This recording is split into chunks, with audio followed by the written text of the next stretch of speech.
Well, good morning and welcome to Our Stories. Our guest today is Debbie Beal. And as Debbie and I have been talking, one of the things that becomes really clear to me is that she really enjoys being with other people, doing things with other people. Have you always been this way? Probably not. Before my husband passed away, it was like we had each other and our kids and our families, and I was perfectly fine with that. I was good.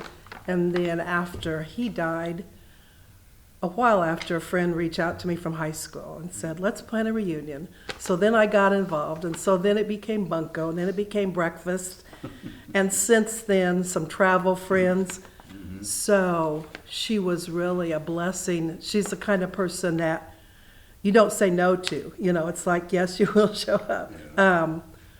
And so she kind of, Francie, my friend Francie, started us out on getting together. And She kind of pulled you out, huh? she did, and I didn't know that I needed to be pulled out, but Yeah. she did. You told me that when you were growing up, you had a really close relationship with your parents. Talk about that a little bit in terms of what it was like. Of course, as a kid, you don't appreciate, what you have. But there were four of us girls, and we lived on the farm, and Mom held us all together. Dad farmed, and he took care of that. Of course, at that time, and Mom took care of us and the things at home. And they were 4-H leaders and set a good example for us in terms of caring for others without telling us that. What values do you think they really, by modeling and so forth, I feel like they were big on like elderly relatives or neighbors, of looking out for them or taking them places, and again, I don't know, being kind. And we were raised in the church, but never, and Dad especially was very quiet, but there was never any, there wasn't discussion I remember. And like I said, they were 4-H leaders for years, so then they took it upon themselves to deal with other people's kids too, Sure. Which looking back, that had to be a lot of work. So it was by example. Like I said, we were raised in the church in Forsyth there. Yeah. So in 2007, you retired, and you've been engaged in doing a lot of things with friends. As you said, your friend kind of helped pull you out and got you started in it. But that your friendships, some of them go back as far as your high school days? Yeah, my friend Marie that I travel with, we met when she was 10. So even longer than that. So you're also part of a book group that was meeting at the First Congregational Church. What kind of books does your group focus on?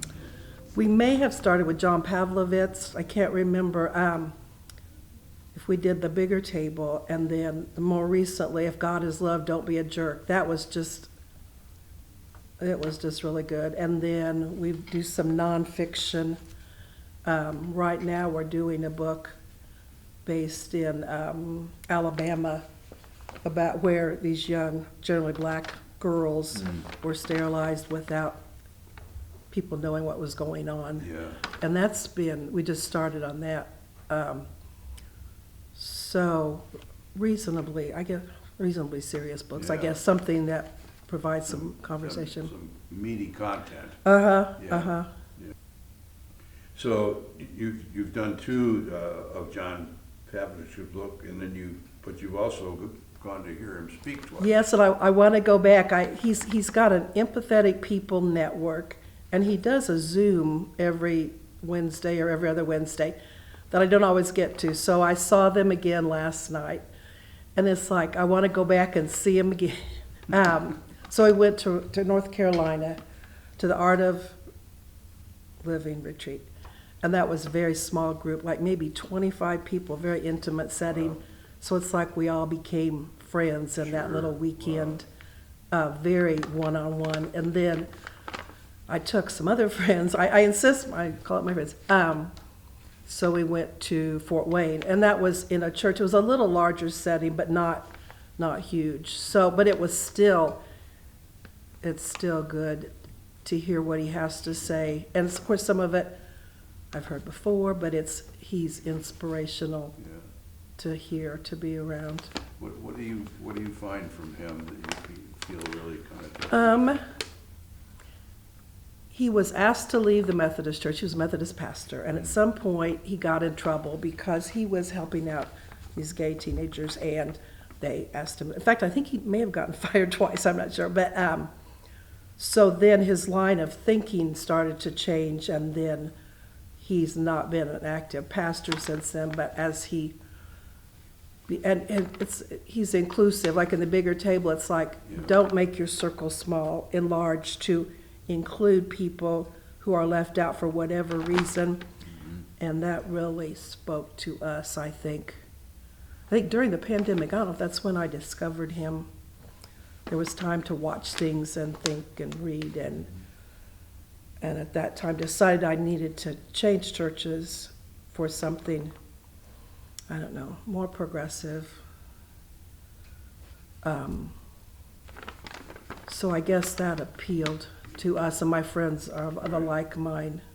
And then, like I said, once we saw him in person, then after seeing him on Zoom, he's in Ames, Iowa right now, and I thought, oh, gee, I'd like to be up there.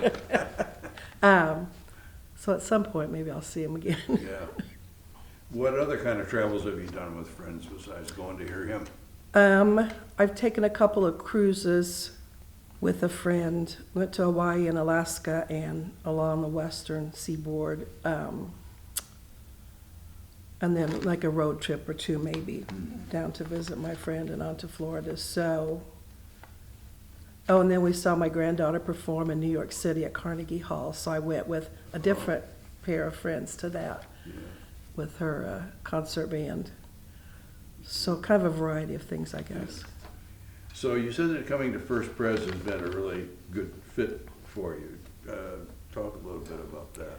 Like I said, I feel like it was pandemic time, and I don't know. I started watching, and I don't know why.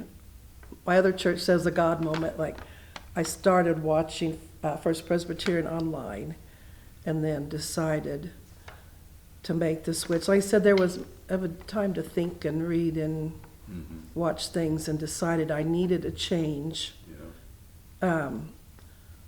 to a place more inclusive. And then I'd heard the music was amazing. The sermons, I always come away with something from the sermon. So maybe a combination of things. Sure. And I loved it at my other church because I started there. I left the Methodist. I went a year after John died, and then I decided, I decided I needed a change from there. So then a friend of mine went to First Congregational, and the pastor at that time wrote me, he didn't know me, wrote me this lovely letter, so touched me. So I went to First Congregational, which was a very good, I met friends, made friends, and that for a number of years, that worked out really well.